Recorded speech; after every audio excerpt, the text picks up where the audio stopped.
Hello guys, welcome back to our channel Study Tech. आप सभी का हमारे स्टडी टेक चैनल में स्वागत है। तो डेली करंट अफेयर के सेशन को हम कंटिन्यू करेंगे और आज हम डिस्कस करेंगे all about the questions of first और सेकेंड ऑफ नवंबर 2021। कल मैंने वीडियो अपलोड नहीं किया था। I am very pardon for me for that and because I was unwell yesterday, I was unwell, so that's why I was unable to upload the video. So don't take tension, I have taken the questions of first of November. First of November के भी question मैंने इस video में ले रखा है। So video थोड़ा सा लंबा हो जाएगा, बट आप वीडियो को पूरा देखिएगा, you will get lot of question from here in this video.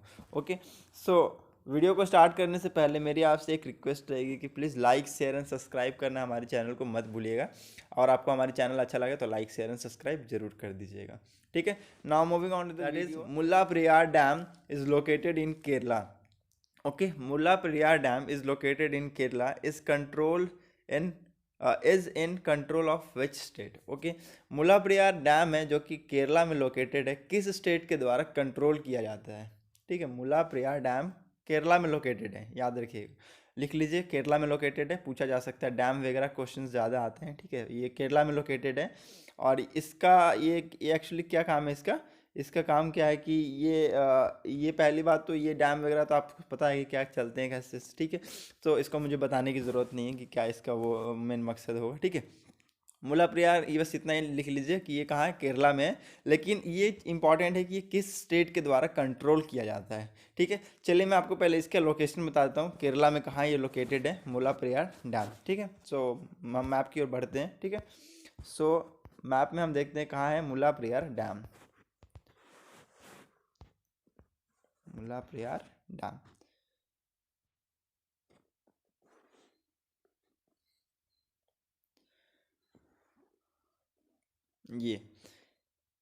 ये है आपका क्या, मुल्लापेरियार डैम। आप यहाँ देख सकते हैं। ठीक है, ये कुछ यहाँ की फ़ोटो है। ये कहाँ पर है? ये देखिए, आप यहाँ पर मुल्लापेरियार रिजर्वियर देख रहे होंगे और कुछ इस टाइप का ये डैम है।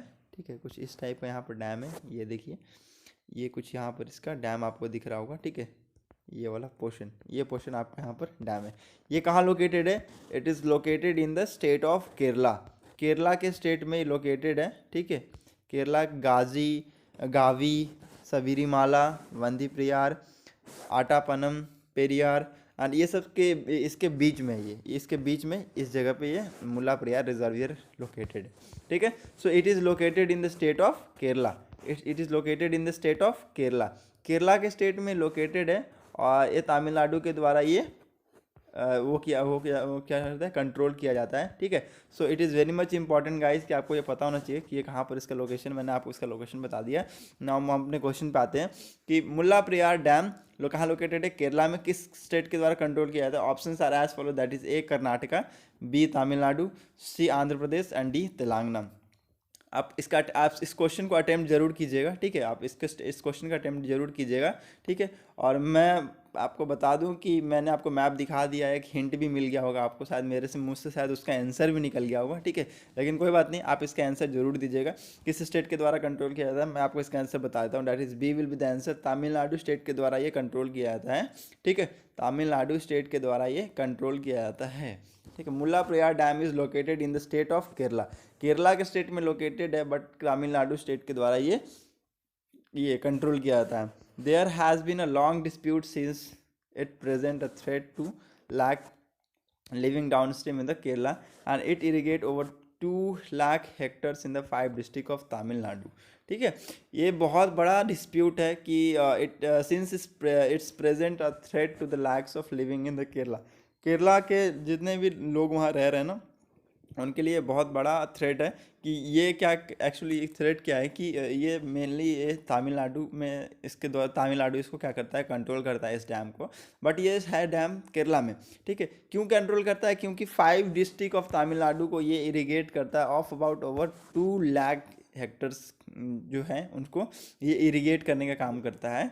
और ये उनको इसी से थ्रेट है कि कहीं ये कभी पानी ना बंद कर दे, कभी कुछ ये बंद कर दे। ठीक है, सो ये दैट्स वाई और ये इसलिए भी कभी कभी थ्रेट में रहता है कि इसका जो वाटर लेवल है वो इंक्रीज होता जा रहा है, धीरे धीरे वो बढ़ता जा रहा है। ठीक है।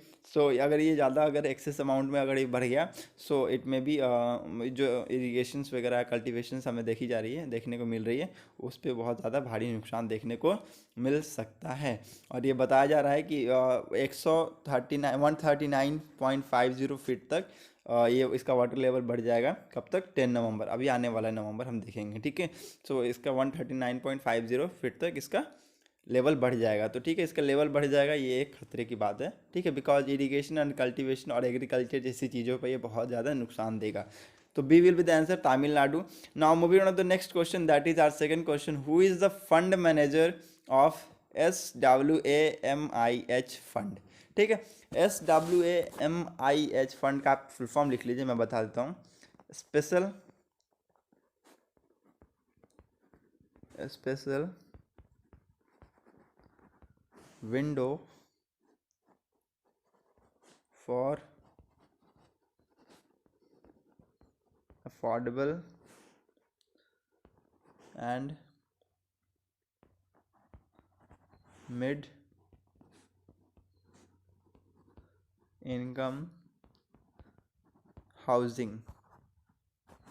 ठीक है, special window for affordable mid income housing is the full form of SWAMIH fund. Okay, who is the fund manager of this special window for affordable mid income housing? Options are as follows, that is A. Aditya Birla Sun Life, B. SBI Caps, C. Kotak Mahindra, and D. Canara Repco. ठीक है, these option are in front of you, just go guys and give the answer in comment section. I request all of you guys again and again, because आप attempt जरूर कीजिएगा। Attempt कीजिएगा तो आपको क्या होगा, आंसर के बारे में कुछ ज़्यादा ही देखने को या फिर जानने को, सीखने को मिलेगा। ठीक है, अटैम्प्ट कीजिएगा तो आप उसके बारे में जाकर गूगल पर सर्च कीजिएगा कि हाँ यार इसमें भी हो सकता है, हम इसके बारे में थोड़ा पढ़ लेते हैं। ठीक है, सो आप अटैम्प्ट जरूर कीजिएगा। ना मैं इसका आपको आंसर बता देता हूँ, that is B. SBI cap के द्वारा ये fund, SBI cap fund manager इसको फंड करता है। That is special window for affordable and mid housing income को ये SBI कैप फंड मैनेजर इसको क्या करता है, फंड करता है। Recently fund has announce complete exist from it investment made as a residential project in Mumbai में रेसिडेंशियल प्रोजेक्ट बनाने के नाम पर फंड को अनाउंस कर दिया गया है। फंड कंप्लीटली एग्जिस्ट निकाल लिया गया है। कहाँ पर? मुंबई में रेसिडेंशियल प्रोजेक्ट बनाने के नाम पर। And the fund was set up in the year 2020। Fund कब सेटअप हुआ था? 2020 में ये सेटअप हुआ था, to provide those affordable housing projects which are stuck due to the financial crunch. Fund को इसलिए लाया गया था ना कि फंड 2000, पहली बात तो आप देख लीजिए 2020 में फंड को लाया गया था, और इसलिए लाया गया था कि उन फैसिलिटीज़ को प्रोवाइड कराया जा सकते, उन अफोर्डेबल हाउसिंग प्रोजेक्ट को ये फंडिंग किया जा सके, जो कि बीच में ही रुक गया था ड्यू टू फाइनेंशियल क्रंच के चलते बीच में ही ये इनका काम रुक गया था। इसके लिए इस फंड को लाया गया था। ठीक है, सो मेन इनका इंटेंशन, मेन इसका ऑब्जेक्टिव ये था। सो SBI कैप के द्वारा ये फंड किया जाता है। ठीक है, तो SBI cap that is State Bank of India cap के द्वारा ये किया जाता है। So B will be the answer. Now moving on to the next question, that is a third question. Which institutions release a report title the road from Paris India's progress toward its climate pledge? ठीक है, किस institution के द्वारा अभी एक report निकाली गई थी, उस रिपोर्ट का नाम क्या था? The road from Paris. The road from Paris which shows India's progress towards its climate pledge. ठीक है, options are as follow, that is NITI Aayog, B natural resource defence council, C NABARD, and D WWF। ठीक है, this option are in front of you, just I request to you again and again guys की attempt जरूर कीजिए। आप comment section में मुझे इसका answer बताइएगा। ठीक है, I am going to give the answer of this question, that is NRDC, that is Natural Resource Defense Council will be the answer of this question. Natural Resource Defense Council, इनको क्या किया था, इस report को निकाला था, that is road from Paris. इस report को ये एनुअली रिव्यू करता है, और ये क्या है, एक international non profit environmental organisation है। अब लिख लीजिए NRDC क्या है, that is natural resource defence council is an international non profit environmental organisation, ये नॉन प्रॉफिट इन्वायरमेंटल ऑर्गेनाइजेशन है। And as per the report India is largely on the track to meet it Paris climate agreement target. ठीक है, इस report के में ये बताया गया था कि India is about to meet, India is about to complete the goals of Paris agreement. अगर पेरिस एग्रीमेंट में जो गोल रखे थे, पेरिस एग्रीमेंट में जो इंडिया ने जो टारगेट रखा था, वो इंडिया वो कंप्लीट करने वाला है। ठीक है, इंडिया क्या करने वाला है, उसको कंप्लीट करने वाला है। ठीक है, और ये कार्बन एमिशन को बाय 30 to 35% रिड्यूस कर देगा ऑफ इट्स जीडीपी बाय 2030 तक ये अपने कार्बन एमिशन को 30 से 35% तक ये रिसीव क्या कर देगा, रिड्यूस कर देगा। ठीक है, और ये अचीव करेगा 40% of install power capacity, 40% of install power capacity को ये इंस्टॉल करेगा from non fossil fuel by 2030। ठीक है, ये जो पेरिस एग्रीमेंट्स के इस टाइप के कुछ गोल रखे गए थे कि हम इस यहाँ तक इतना हम करेंगे, अचीव करेंगे, टारगेट है हमारा। ठीक है, वो India is about to complete according to this report. So the bill will be the answer. Natural resource defence council release the report the Paris from the road from Paris. ठीक है, आप याद रखिएगा, ये क्वेश्चन इस type के question पूछे जाते हैं कि ये रिपोर्ट कौन निकालता है, उस रिपोर्ट को किसने निकालता है। ठीक है, सो ये बहुत इंपॉर्टेंट क्वेश्चन हो जाते हैं हमारे एग्जाम के पॉइंट ऑफ व्यू से। ठीक है, now moving on the next question, that is our fourth question. US state of Georgia has announced to celebrate which Indian language as a Rajyotsava day. ठीक है, यूएस स्टेट जॉर्जिया ने एक language, Indian language को एक preference देते हुए कहा है कि हम इसको as a Rajyotsava day celebrate करेंगे। तो कौन सा इंडियन लैंग्वेज है, आपको इसका आंसर बताना है कि कौन सा वो इंडियन लैंग्वेज है जिसको जॉर्जिया ने प्रमोट किया है और उसको अनाउंस किया है कि हम इसको एज आर राज्योत्सव डे के तौर पे मनाएंगे। ठीक है, options are as follow, that is A Tamil, B Kannada, C Malayalam and D Telugu. These option are very much confusing guys, क्योंकि किसी को पता ही नहीं होता लगभग ये कहाँ कौन कौन से स्टेट में बोले जाते हैं। लगभग हर किसी को कन्फ्यूजन इसमें रहता ही रहता है। ठीक है, सो ऑप्शन कन्फ्यूजिंग है, तो कन्फ्यूज मत होइएगा। आप इसका आंसर जरूर मुझे कमेंट सेक्शन में दीजिएगा। That is B will be the answer of this question. Kannada को इन्होंने प्रमोट करते हुए कहा है कि हम इसको एज अ सेलिब्रेट करेंगे Indian language as a Rajyotsava day. Georgia, governor of Georgia Brian P Kemp has announced that 1st November will be observed as a Kannada language and Rajyotsav day. ठीक है, 1 नवंबर को हम ऑब्जर्व करेंगे, हम celebrate करेंगे as a Kannada language के तौर पर हमारे कंट्री में, जॉर्जिया के गवर्नर ने बताया है। And Georgia had become the first state in the US, Georgia first state बन गया यूएस में to issue such a proclamation for Kannada. इस टाइप के कुछ प्रोक्लेमेशन को इशू करने के लिए it became the first state in the US. Karnataka is set to be celebrate Kannada Rajyotsav.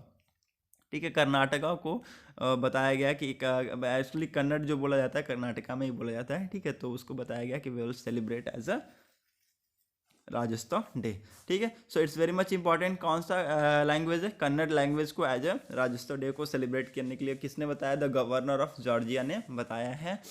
And it become the first step to announce such type of consideration. Okay, so now moving on to the next question, that is our sitting bull, that is our fifth question है ये। Sitting bull which was recently अभी ये news में था, was a native of which leader. ठीक है, किस leader का ये नेटिव है सिटिंग बुल, जो कि अभी रिसेंटली न्यूज़ में था। ठीक है, options are as follows, that is A Greek, B African, C American, D Australian. ठीक है, this option are in front of you. I request you again to give और अटेम्प्ट दिस क्वेश्चन। मैं आपको attempt करने के लिए request करता हूँ कि आप अटेम्प्ट जरूर कीजिए और इसका आंसर कमेंट्स सेक्शन में दीजिए। ठीक है, सो इसका आंसर क्या होगा, पहले तो मैं आपको इसका बता दूं कि सिटिंग बुल अभी जो था बहुत ज़्यादा रिसेंटली न्यूज़ में था। ठीक है, अभी कौन सा इसका रिसेंटली किस नेटिव लीडर से ये बिलोंग करता है। ठीक है, तो इसका आंसर क्या होगा, American. C will be the answer of this question. Now let's see some more facts. Sitting Bull was a legendary Hunkpapa Lakota leader who led his people during years of resistance against the United States government policies. ठीक है। Sitting Bull was a legendary, he was a legendary leader, he was a legendary leader named Hunkpapa Lakota. ठीक है, इसका आप नाम लिख लीजिए, हुंगपापा Lakota. मैं यहाँ पे लिख देता हूँ, यहाँ पर हुंगपापा, हुंगपापा ऐसे लिख कर सकते हैं हम लोग, लकोटा, लकोटा। ठीक है, इसका आप लिख लीजिए हुंगपापा लकोटा। ये बहुत, ये कौन से, ये लीजेंडरी लीडर थे जिन्होंने अपनी लाइफ है ना निकाली कहाँ पर, जो यूएस गवर्नमेंट की जो स्टेट पॉलिसीज़ है ना उनको रजिस्ट करने में अपनी लाइफ को लगभग इन्होंने निकाल दी है। ठीक है, और ये कहाँ के थे, यूएस के थे, दैट्स वाई इनको अमेरिकन बोला जाता है। ये कहाँ थे, अमेरिकन थे, यूएस के थे। ठीक है, सो इनका नाम याद रखिएगा, दैट इज सिटिंग बुल। क्या थे, कौन थे, that is he was an legendary, he was a legendary leader named Huangpapa Lakota who led his people during years of resistance against the US state government policies. Okay, so American थे वो। ठीक है, legendary leader कौन थे, American थे, Huangpapa Lakota। ठीक है, so now moving on to the next question, that is our sixth question. National fund to control drug abuse, National Fund to Control Drug Abuse is associated with which union ministry? Okay, National Fund to Control Drug Abuse is associated with which union ministry? Options are as follows, that is A, Ministry of Home Affairs, B, Ministry of Social Justice and Empowerment, C, Ministry of Women and Child Development, D, Ministry of Law and Justice. Okay, these options are in front of you, just guys go and give the answer in comment section. I am just going to give the answer of this question, that is B will be the answer of this question, Ministry of Social Justice and Empowerment। इसको इस national fund to control drug abuse को ये associate करता है। Now let's see some more fact. इसने recently अभी ये recommend किया था that national fund to control abuse that may be use to carry out de addiction programs, कुछ डी एडिशंस प्रोग्राम्स के थ्रू ये कैरी किया जा सकता है। ठीक है, सो इसमें कुछ ज़्यादा इंपॉर्टेंट नहीं है, बस आपको ये देखना है कि किस यूनियन मिनिस्ट्री के अंडर में आता है। तो ये ministry of social justice and empowerment के अंडर में आता है। जो भी कंट्रोल ड्रग्स वगैरह अब्यूज़ होते हैं ना, जितने भी ड्रग्स अब्यूज़ से रिलेटेड थिंग्स है जो जिसकी की जाती है, तो ये किसके अंडर में आता है, ministry of social justice and empowerment के अंडर में आता है। ठीक है, सो इस वीडियो में बस ये अभी इस क्वेश्चन में बस यही इतना ही इंपॉर्टेंट था आपको जानना कि हाँ ये किस यूनियन मिनिस्ट्री के अंडर में आता है बस। और now moving on the next question, that is our seventh question. Operation red rose, operation red rose is an anti illicit liquor campaign being implemented in which state? Operation red rose, याद रखिएगा मैंने इसके बारे में बताया एक video में, मैं उसका लिंक आपको डिस्क्रिप्शन में दे दूंगा। ठीक है, आप वहाँ से भी देख सकते हैं।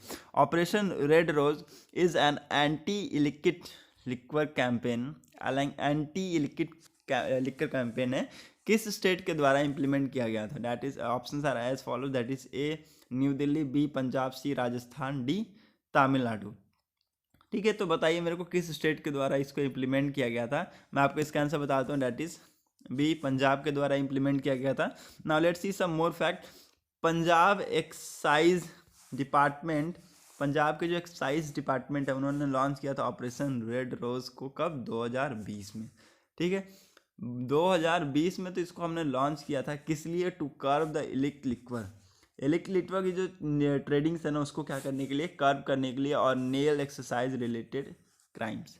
ठीक है, एक्साइज से रिलेटेड जितने भी क्राइम्स हैं उनको नेल करने के लिए, और इसाइट लिक्वर को कर्व करने के लिए। लेकिन ये रिसेंटली न्यूज़ में क्या है, क्यों है? Recently it has been using precise tracking and the monitoring system like global positioning system technology. ठीक है, अभी ये इसलिए न्यूज़ में है क्योंकि अभी ये बहुत ही एक नया सिस्टम यूज़ कर रहा है, that is GPS technology system, global positioning system का भी ये रिसेंटली यूज़ कर रहा है for the tracking and monitoring purpose. Monitory purpose और ट्रैकिंग पर्पज़ के लिए क्या कर रहा है?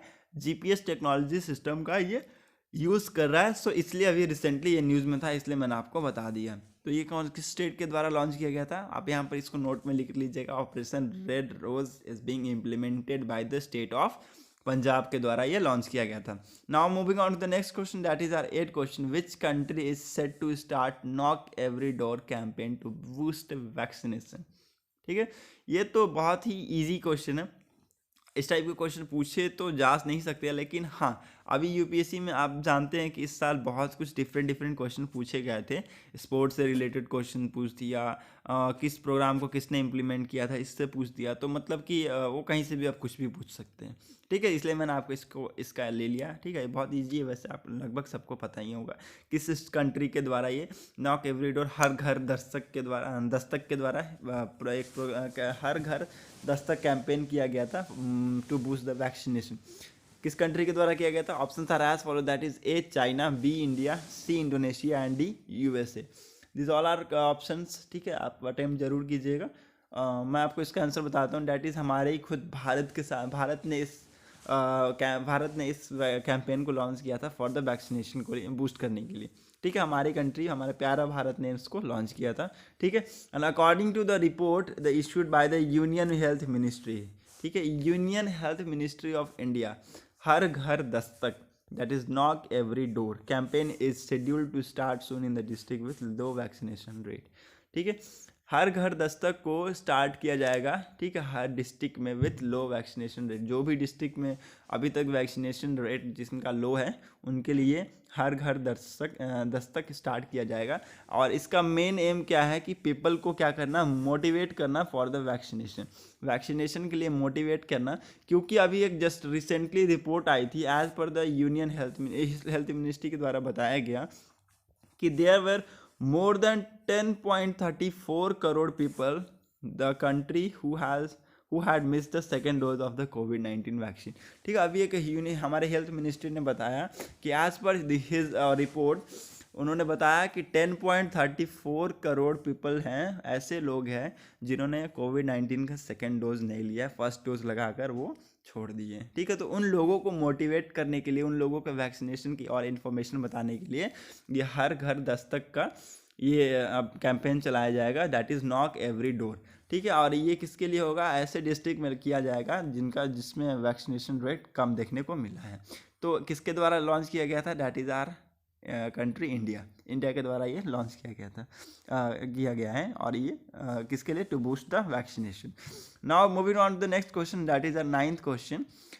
India's chief election commissioner CEC, India's chief election commissioner Sushil Chandra has recently overseen the presidential election of which country? ठीक है, क्वेश्चन इतना सरल भी कठिन नहीं है, क्वेश्चन इजी है। ठीक है, सो इंडिया के जो चीफ इलेक्शन कमिश्नर है सुशील चंद्रा, उन्होंने रिसेंटली अभी एक ओवरसीन किया है प्रेसिडेंशियल इलेक्शन किस कंट्री का? That is options are as follow, that is A Singapore, B Uzbekistan, C Sri Lanka, D Thailand. This option are in front of you, I request you guys to attempt the question. और ये मैं इसका आपको answer बता दूँ, that is B Uzbekistan के ये presidential election के लिए ये ओवरसीन किया है इन्होंने। That is India's election commissioner Sushil Chandra, 3 member of delegation to Uzbekistan to oversees the country presidential election. Okay, so name याद रखिएगा, दैट इज सुशील चंद्रा जी, हमारे इंडियन के चीफ इलेक्शन कमिश्नर है। उन्होंने अभी ओवरसी किया किसके? उज्बेकिस्तान के प्रेसिडेंशियल इलेक्शन के लिए। ओके, सो नेम है सुशील चंद्रा, याद रखिएगा किसके लिए? उज्बेकिस्तान के। Now moving on to the next question, that is our 10th question. Which institution convened the Pune dialogue on national security 2021, PDNS, Pune dialogue on national security 2021 किसने अभी कन्वीन किया? That is options are as follows, that is Pune international centre, B home affair ministry, C NITI Aayog and D IFSC। These options are in front of you. I request again to give the answer in comment section. मैं आपको इसका answer बता दूँ, that is A will be the answer of this question, Pune International Center. Now let's see some more fact which is related to it. Pune International Center has convened the 6th Pune Dialogue on National Security PDNS 2021। इसका ये 6th addition था, आप लिख लीजिए। Pune international centre ने जो convene किया था पुणे डायलॉग नेशनल सिक्योरिटी 2021 को, इसका क्या था? ये 6th एडिशन था। और it is a 2-day virtual conference, 2 दिन का ये वर्चुअल कॉन्फ्रेंस था। विद द थीम क्या था इसका? थीम भी आप लिख लीजिए, बहुत इंपॉर्टेंट हो जाता है theme. National security preparedness in the age of disaster and pandemic. ठीक है, नेशनल सिक्योरिटी मतलब हमारी नेशनल सिक्योरिटी प्रिपेयर रहे पहले से ही, जब अभी ये एक टाइम आ गया है डिजास्टर और पैंडेमिक का।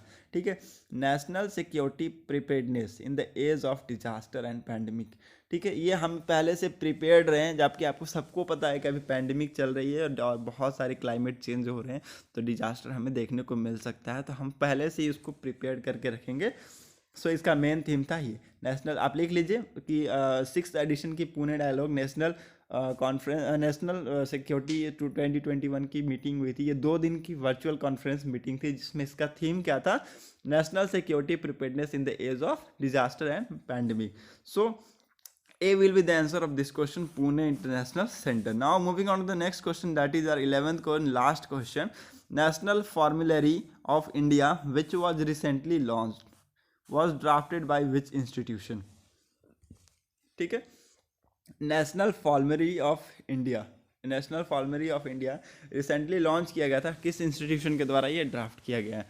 That options are as follows, that is IMA, that is Indian medical association, B AIIMS, C Indian pharmacopoeia commission, और D Indian council for medical research. This option are in front of you. I request again to give the answer in comment section. इसका answer हमें आप comment section में दीजिएगा, मैं आपको इसका answer बता देता हूँ। That is C will be the answer of this question, Indian pharmacopoeia commission. Now let's see some more fact. Union ministry for health and family welfare doctor Mansukh Mandaviya launch किए हैं अभी 6th एडिशन किसके, national formulary of India. National formulary of India के 6th edition launch हो गया है। किसने launch किया है? That is are union ministry for health and family welfare, that is doctor Mansukh Mandaviya. इन्होंने 6th एडिशन लॉन्च किया है। NFI has been published by the Indian Pharmacopoeia Commission to promote, किसके द्वारा पब्लिश किया था? That is Indian pharmacopoeia commission के द्वारा ये पब्लिश किया जाता है। किसके लिए? To promote the rational use of medicine, medicine का रेशियल यूज करने के लिए इन द कंट्री में मेडिसिन का रेशियल यूज हो, इसके लिए इनको क्या किया जाता है? प्रमोट किया जाता है। इसका मेन एम क्या है? To promote the rational use of medicine.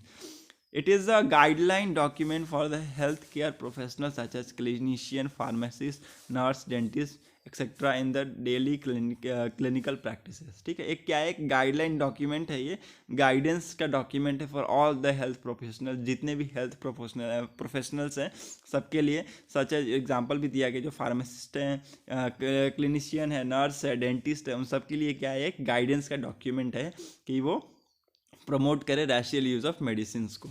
ठीक है, इन आवर कंट्री।